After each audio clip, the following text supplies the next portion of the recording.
Why Trevor Story earned the right to bat second for the Boston Red Sox this season.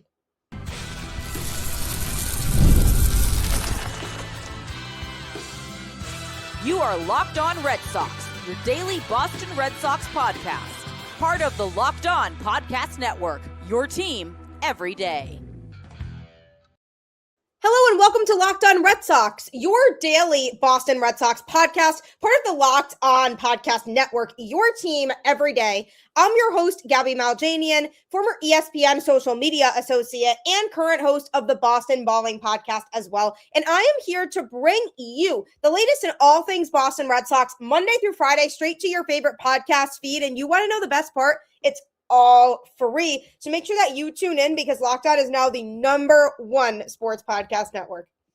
Happy Friday. Welcome to the show. So glad that you made it through another week. And making it through another week means we are one step closer to opening day. And I cannot wait for Red Sox baseball. I can't wait to step foot at Fenway for the first time this season and just soak in the smells, the sights, and the sounds of Fenway. Just a fantastic experience. And if you've never been to Fenway, maybe you don't live close to Boston and you just haven't made your way there, highly recommend you adding it to the bucket list. If not, it's such a historic place and it's so fun. And I'm really looking forward to seeing what this Red Sox team can do this upcoming season. Now, the other day, I made a post on my social media where I basically asked fans, Red Sox fans, what they wanted to hear on the show. And I said, you know, whatever you want me to talk about, just let me know and I'll give you a shout out on the show for suggesting that. So big shout out to Randy Ozga from my Instagram, been a true supporter for a while of my content. Shout out to him for requesting today's topic of the day, which is me building my ideal Red Sox opening day lineup. So thank you, Randy, for all your support. And when you build a lineup, there are a couple key important things that you want to think about. One, power. Who's going to provide the most power most likely for you in the lineup? You want to try to maximize that and spread it out a little bit throughout the lineup. And for two, you want to separate speed and athleticism. So when you have guys in this lineup who are really fast, you want to be able to make sure that you have speed kind of separated throughout the roster as well, and that you have a good balance of guys who are fast and athletic and guys who are able to hit the ball hard kind of intermixed within the Red Sox lineup. But you also want to make sure that your best hitters aren't too far down in the batting order either. So with that being said, I'm kind of going to go through each section of the lineup, 1 through 3, 4 through 6, and then 7 through 9, and kind of go over on opening day what, to me, this should look like. So Roman Anthony has already been announced by Alex Cora as the Red Sox leadoff hitter. I discussed this on the show earlier this week. That is so well-deserved. In order to be a leadoff hitter, you need to be a guy who is able to make contact and get on base, avoid strikeouts, and be able to walk a lot. And all of that screams Roman Anthony. I mean, his plate discipline at his age is exceptional. So to me, it makes sense that Roman's going to be hitting leadoff because he can try to set the tone early, maybe work a pitch count early, get the pitcher a little bit off of his game and his rhythm early on by having to face Roman first. And as Roman continues to develop, if he's going to be the leadoff hitter of the future, it's going to be great to see the way he's able to hopefully rattle pitchers early on in games. So I really like that move. Now, after him, there's only one other spot that's been announced specifically, and I'm going to be going over that in the next segment. But at number 2, when you have the second hitter in your lineup, this is a guy who you feel like you can rely on to hit the ball hard and be able to get on base to contribute and continue to add to what the leadoff hitter has given you. Now, obviously, the goal of every player is to try to get on base when they can, but when you're early on in a game and you're from the top of the order, you want to try to set that tone early. And not to mention later on in the game, you are the guys who are going to be seen repeatedly over and over again by these opposing pitchers. So you want the guys who have proven to be able to get the job done in those spots. And typically the top and middle of the order have a lot of those strong hitters, and the bottom of the order is more the maybe weaker links in the lineup. So at number 2, this is a guy to me who has earned the right to be in that spot hitting there, and that's Trevor Story. Now, I'm not saying this has to be locked in. The lineup very easily could change over the course of the season. Nothing's definitive or for certain or set in stone right now at this moment. But Trevor Story, based on his season last year, there's no reason we shouldn't feel confident in him hitting in that spot, because Trevor Story had the most home runs on the team last year, and that's going to be a big thing with a team that's kind of lacking in the home run category. If Roman Anthony is able to get himself on base early and then Trevor Story comes up to the plate next, he's a guy who we can feel can hopefully provide some of that value of either advancing the runner or getting on base himself. And by advancing the runner, he could bunt it and get Roman into scoring position, especially if it's a little bit later in the game and the Red Sox are trying to play small ball to win and manufacture runs. You could have Trevor Story try to bunt and move Roman over. Obviously, Alex Cora isn't big on bunting, as we saw last year, but maybe that philosophy will change a little bit this year. But Trevor Story is also fast, and the fact that you would have his speed in that number 2 hole would be very beneficial, because he could beat out a bunt even. Then you're looking at 2 on and nobody out to start the game. And immediately the pitcher in the first inning is already having to pitch a good amount of pitches in that inning because of the fact that you have 2 on and nobody out. Now, granted, a double play wouldn't be ideal from the next hitter, but that's why you go with more speed. Again, notice how the Red Sox have a speed-heavy lineup early on, and that's something that is going to continue to be the case. You want to try to spread it out as much as you can, but only to a certain extent. And Jarren Duran, to me, definitely should be hitting third, and here's why. Yes, his offensive performance in 2025 wasn't as good as it was in 2024. But for one, he could easily bounce back. We could see another season like he had in 2024. He went through a lot emotionally off the field last season. So maybe some of that contributed to him struggling at the plate last year. He hasn't been traded, so now he knows that the Red Sox wanted to keep him here and they believe in him going into 2026. That should fuel some confidence in him. And because he's a versatile player who can provide that speed, if he and Trevor Story are hitting back to back, if Jarren Duran is able to make contact with a pitch, then you have guys who can get into scoring position very easily. I mean, Roman would already be in scoring position, assuming he gets on early. If Trevor Story's at first base, then you're looking at a situation where Roman could score, and then Trevor Story could go all the way to third with Jarren Duran at second, and then you're looking at second and third and nobody out when a run's already in. Obviously, this isn't how it's going to play out every time, but if you want to put your team in the best position to score runs early and throw off the pitchers early, having your speed towards the top of the lineup is going to be able to help you manufacture those instances. Like I always say, good things happen when you put the ball in play, and we have seen this approach from the Red Sox multiple times over the last few seasons where they have really tried to create their own situations rather than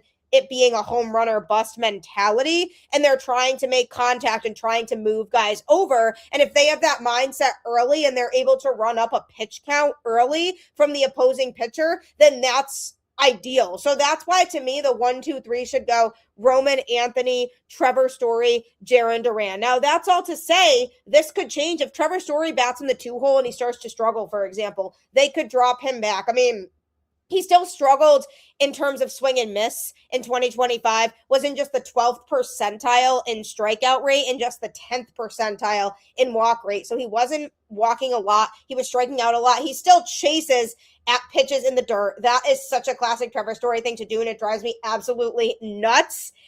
But if he's racking up the strikeouts in the 2 hole and it's kind of throwing off the momentum a little bit, then maybe you shift him out of that spot. But to start the season, because he had a healthy season in 2025, and because he was one of the Red Sox more reliable hitters last year, you have to at least give him the chance to hit in that 2 hole, especially early on in the season when the mentality is there are so many games to be played and we have to figure out what works and what doesn't. So for an opening day lineup, I'm putting Trevor Story in the 2 hole, and he could drop back if he starts to struggle there. Jarren Duran, in terms of his numbers from last year, he batted .256 last year compared to .285 in 2024. His on-base percentage was .342 in 2024 and .332 last year, with a .492 slugging 2 seasons ago and a .442 in 2025. So his offensive numbers in that regard did take a decline, and he did have a little bit of a problem with strikeouts as well,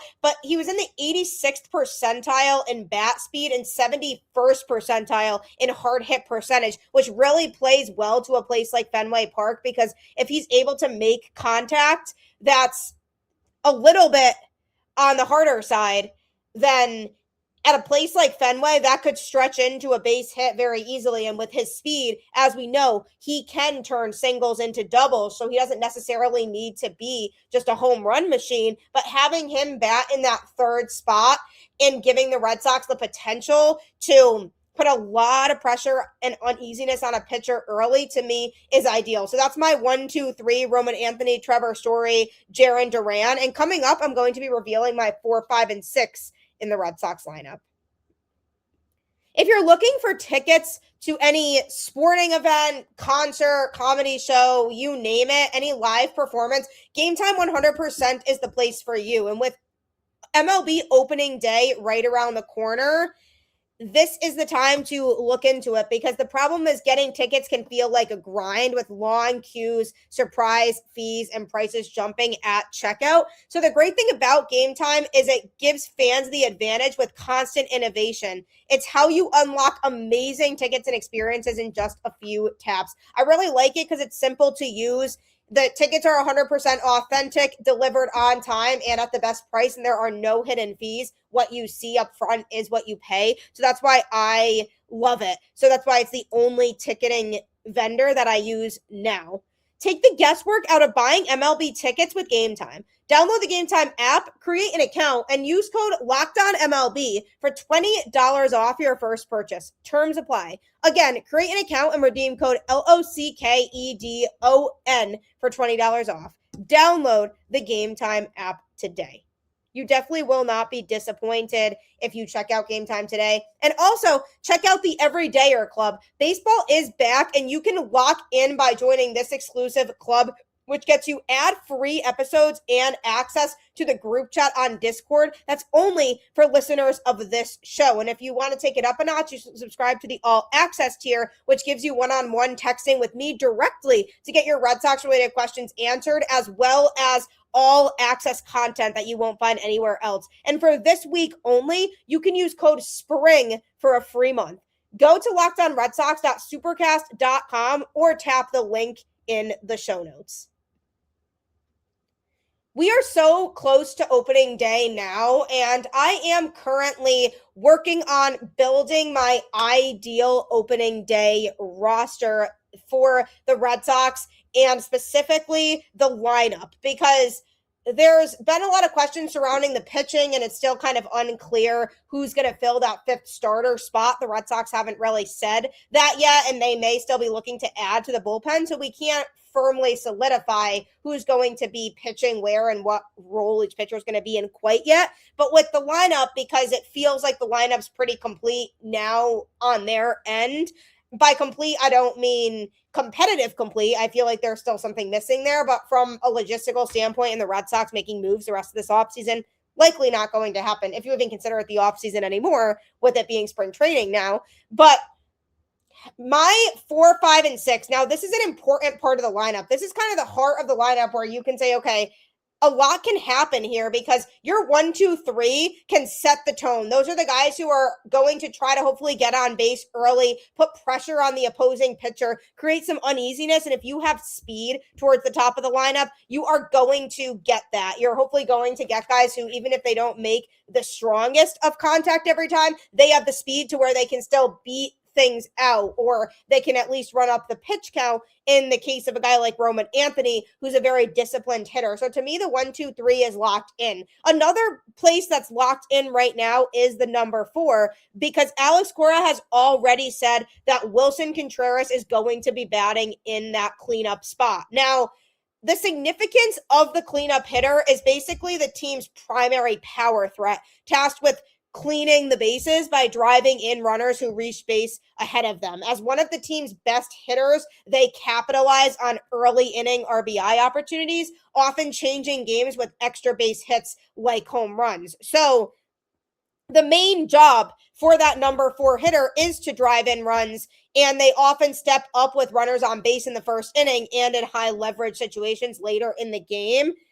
So the reason that Alex Cora has decided to put Willson Contreras in that spot is because he does feel like he can provide a lot of power for this lineup, and that's something that he's really looking forward to. And Alex Cora is probably assuming, okay, we have guys batting 1, 2, 3 that are going to be able to get on base on a consistent basis. So then we have Contreras in here to try to clear those bases or at least drive in a run or two. So the thing with Contreras is he's been one of the most consistent bats in Major League Baseball over the last few seasons. In 2025, he batted .257 with a .344 on base percentage, .447 slugging percentage, and .791 OPS. So that's all really strong stats. The year before that, he batted .262 with a .380 on base percentage, .468 slugging, and .848 OPS. And even going back to 2023, .264 average, .358 on base percentage, .467 slugging, and .825 OPS. So moral of the story is over the last 3 seasons, he was generally batting around .260. In 2023 and 2025, he had 20 home runs apiece in each of those seasons, with 15 in 2024. So he is a guy who the Red Sox are going to be looking to provide that power in that 4 hole. And I don't disagree with that. He has a strong ability to pull the ball, 95th percentile in bat speed last year and 83rd percentile in hard hit percentage. Why is that important? Because a place like Fenway, he can thrive in with the dimensions of that ballpark and being able to hit the ball hard and pull the ball in the air. He could easily turn what could appear to be a fly out into a double.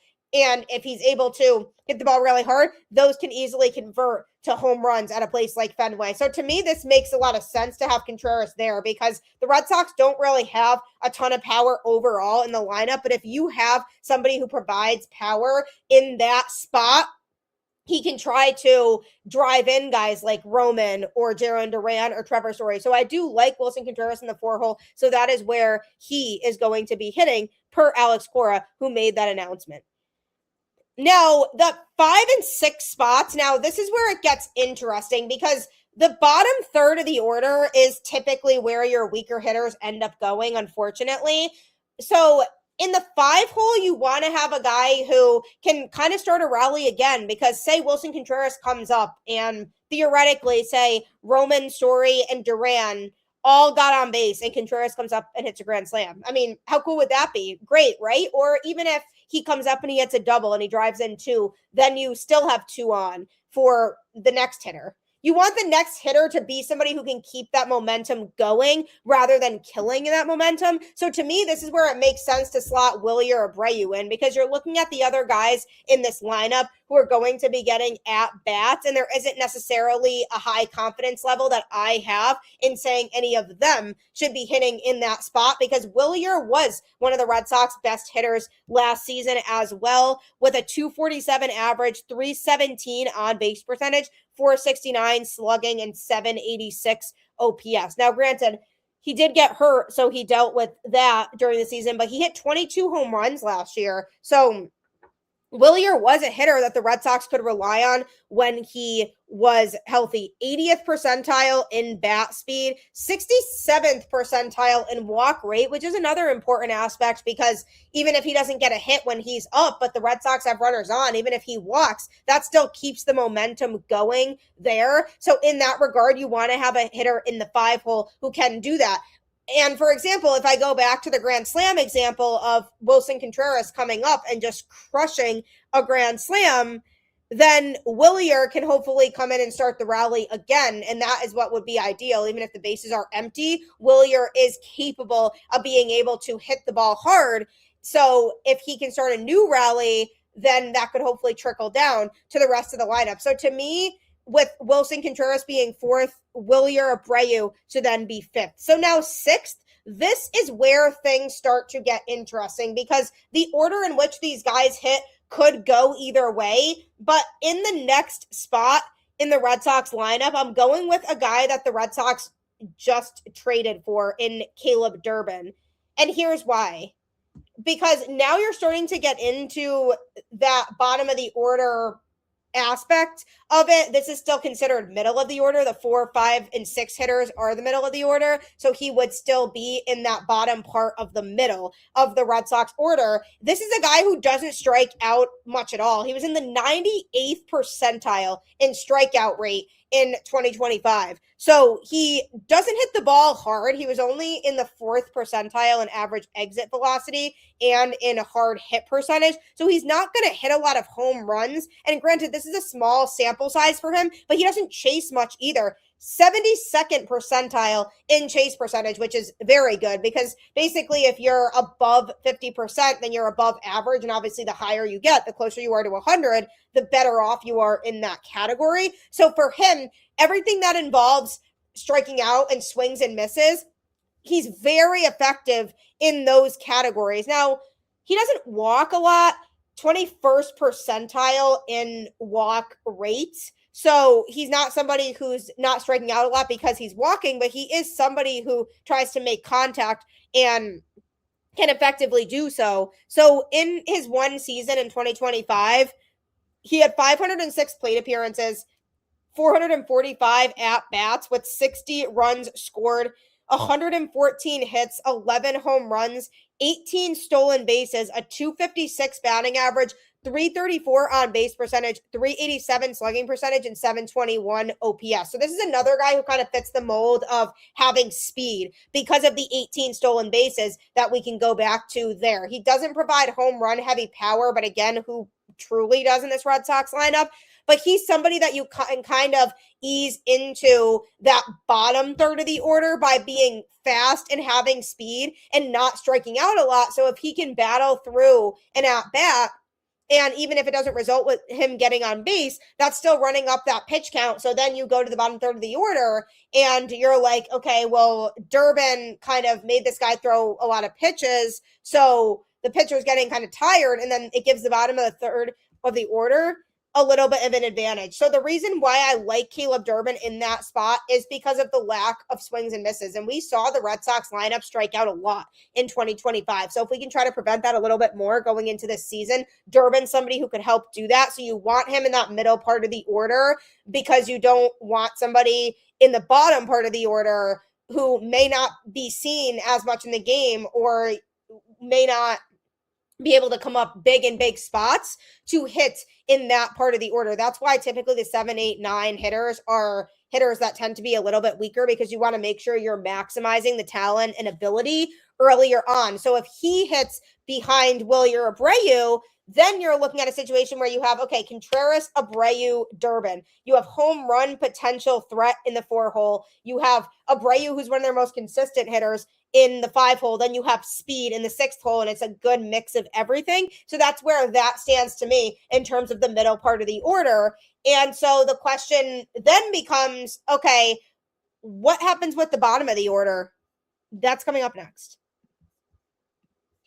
Make sure that you are using Indeed sponsored jobs. If you are in the hiring process for any job at your company and you also have other deadlines stacking up and your inbox is overwhelming, the one position you have to fill still sitting open, that is where Indeed sponsored jobs can save your life because it helps you reach the people who actually fit exactly what you're looking for. Skills, experience, location. So you're not just hoping the right candidate stumbles across your post. So if you're hiring, spend less time searching and more time interviewing candidates who check all your boxes with Indeed sponsored jobs. Spend less time searching and more time actually interviewing candidates who check all of your boxes. Less stress, less time, more results. When you need the right person to cut through the chaos, this is a job for Indeed sponsored jobs. And listeners of this show will get a $75 sponsored job credit to help get your job the premium status it deserves at Indeed.com/podcast. Just go to Indeed.com/podcast right now and support our show by saying you heard about Indeed on this show. Indeed.com/podcast. Terms and conditions apply. Need to hire? This is a job for Indeed sponsored jobs. I used to work in recruiting, and when I was doing that job, believe me when I say Indeed sponsored jobs would have been an absolute lifesaver for me, and it would have saved me so much time and would have been a lot more efficient. So if you're in the recruiting or hiring space, definitely check it out today. I am currently building my ideal Red Sox opening day lineup as we progress into spring training and head closer and closer to opening day. Now, the Red Sox do head to Cincinnati to face off against the Reds for the first series of the season starting on March 26th. I cannot wait to have Red Sox baseball back in full form. Obviously, some of their spring training games are televised, others are not, so we can see them, but it's not the same thing as real regular season Red Sox baseball, and I just cannot wait for this season to come up. So as we examine where this Red Sox team is at, I have said pretty extensively on this show that the lineup is the biggest area to me that is of concern for this team going into the upcoming season. I'm really excited about the pitching. I think the Red Sox did a really good job of revamping their pitching staff this offseason and really making additions that'll help the team to win. But from an offensive standpoint, it kind of is missing that oomph still. And when I'm building my ideal opening day lineup, this is based on what the Red Sox have. We can't talk about guys they don't have because it just is what it is. And I think they're done making ads this offseason, so we can start to kind of plan for what this might look like with the guys that they do have. And one thing to keep in mind, like I've mentioned, is you want to make sure that you have a variety of different skills spread out throughout the lineup. And if you don't have a lot of power, you kind of want that power heavy hitter in the middle of the lineup. And that's why I said Willson Contreras was already named in the number 4 spot. So when you go to the bottom third of the lineup, the 7, 8, 9 hitters, this is where things get interesting. But the Cincinnati Reds have Hunter Greene on their team. He is their ace. He's likely going to be the opening day starter for them. And I'm just going in with the assumption that that's the case. He's a right-handed pitcher. And I say this because this is notable. Marcelo Meyer, to me, should be pitching in the 7 hole because while the Red Sox haven't directly said he's going to be on the opening day roster, basically saying his spot isn't promised and that he has to work for it, the chances of him not being on the opening day roster are pretty slim. I think they have this idea in their heads that he is going to start the season either at second or third base. Kind of just depends on what makes sense and what they need. So let's go into this with the assumption that Marcelo Meyer is going to be the opening day second baseman or opening day third baseman. I think with his build and structure, he should be playing third, but I'm not Alex Cora and Craig Breslow and company. So whatever they decide. But if Marcelo is starting on the opening day roster, to me, he pitches in the 7 hole. Why? Because Hunter Greene being a right-handed pitcher, that's where Marcelo hits better. He's more comfortable against righties. If Hunter Greene was a left-handed pitcher, I would say he definitely shouldn't be batting in that spot, or maybe shouldn't even be in the lineup if they want somebody who hits better against lefties there. Marcelo also struggles against off-speed pitches, and we haven't necessarily seen a lot from him to be able to feel fully confident in what he's actually going to bring to the table in 2026. But if he's hitting in the bottom third of the order, that takes a lot of pressure off of him. Now, obviously, you don't want to feel like it's automatic outs in the 7, 8, and 9 spot. And I don't think that's going to be the case based on what we saw from the other 2 last year that I'm going to get to after this. But Marcelo, to me, you should put him in the 7th hole, at least against righties, because the ceiling for Marcelo is really high. And if he gets to where the Red Sox think he can get to, then to me, he's a better hitter than a guy like Carlos Narvaez or Ceddanne Rafaela. But again, it is an if. It's an if with all these young players. You don't really know what kind of potential they're going to unlock this upcoming season. But if Marcelo takes his game to the next level, to me, he would be the best in the 7 hole. Now, if a lefty's on the mound, then we can change that up a little bit. Maybe they move him down to the 9 hole because he struggles against lefties, or maybe they just don't have him in the lineup. But for opening day, assuming they face a right-handed pitcher from Cincinnati, I'm putting Marcelo there because if he's healthy and he's getting a lot of reps in at the plate, to me, that would be a good scenario for him to be able to continue to develop and improve. The whole 7, 8, and 9 hitter thing, the idea of a lot of this is about development and improvement and hoping that these guys can take that leap to the next level. So 7, Marcelo Meyer. 8 to me is Carlos Narvaez. Now, he last year had a really good first half of the season and then struggled in the second. He hit .241 with a .306 on base percentage, .419 slugging, and .725 OPS, which overall is decent. His numbers decreased a little bit because of his struggling second half, but he is a good defensive catcher who is likely going to be the Red Sox starting catcher. You put him in the 8 hole. I mean, he's the catcher. There's not going to be a lot that's going to stand out about him relative to other players in the lineup, but he is in the 75th percentile in average exit velocity. So if he's able to keep that up and hit the ball at a really high speed, it can travel places, and that's a good sign. So if you have him in the 8 hole, hopefully he can squander up some hits here and there to lead to Ceddanne Rafaela in the 9 spot. To me, this one was pretty easy to keep him there because this is where he's used to hitting. He's used to being the 9 hitter, and he does thrive there. A lot of his big time hits that he recorded during the 2025 season in big moments were when he was hitting in the 9 hole. And you want to keep a guy where he's comfortable. And not only that, but Rafaela is fast, so he can provide speed to that 9 hole, and not every player has that same type of speed that Rafaela has. And now you're stretching out the speed because you have the guys at the top who are fast in Trevor Story and Jarren Duran, even Roman, who can provide some speed, hopefully, too, going into this season. But then you have the 9 hitter who's also fast. So that way, then if he's able to get himself on base, even if it's a weak ground ball to the infield and he's able to beat it out, then you're back at the top of the order and you have a base runner for the top of the order. So that's why him hitting in the 9 hole is probably better than Marcelo hitting in the 9 hole, because if he comes in that 9 hole spot, Rafaela, and he's able to manage his way on base, then you go to the top of the order. And you could say that about any of these guys. I mean, yeah, obviously if Marcelo hit in the 9 hole and he was able to get on base, that would also be great,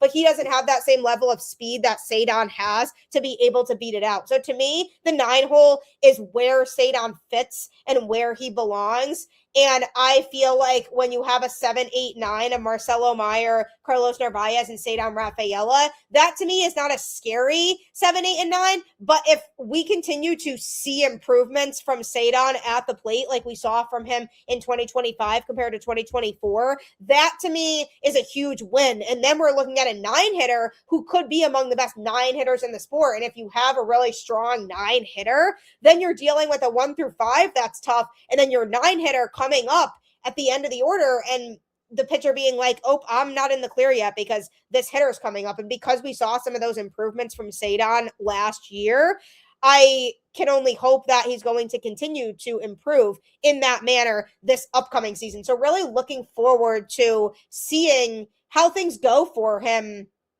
moving forward this upcoming season. But that would be the ideal lineups. Just to review that again: Roman Anthony in the leadoff spot, then Trevor Story, then Jarren Duran, then Willson Contreras, Wilyer Abreu, Caleb Durbin, Marcelo Meyer, Carlos Narvaez, Ceddanne Rafaela. To me, that's what I would roll with on opening day. And then, of course, if things change, then they move things around. But to me, that is what makes the most sense for opening day. So we'll have to see what the Red Sox decide in terms of all that. But thank you so much, as always, for tuning into the show. Make sure you continue to tune in every day for new content. Also, subscribe and follow it on any podcast platform so you get all of the latest episodes. You can find me on social media at Gabby Maljanian on Twitter and at Gabby_Maljanian10 on Instagram. You can also find the show on Twitter at LO_Red Sox.